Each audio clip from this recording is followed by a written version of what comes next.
Y'all, I'm back. My crackers, my firecracker crackers are done. And we're going to try them. I left them in the refrigerator overnight. And I did Ritz in here. And I did the regular crackers, right? So let's see how they're going to taste.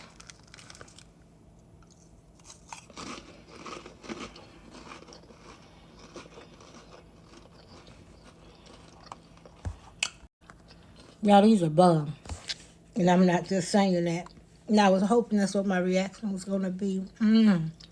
They good. And they have a little kick to them. That's good. Good. I'm going to taste it with a little tuna. Tuna.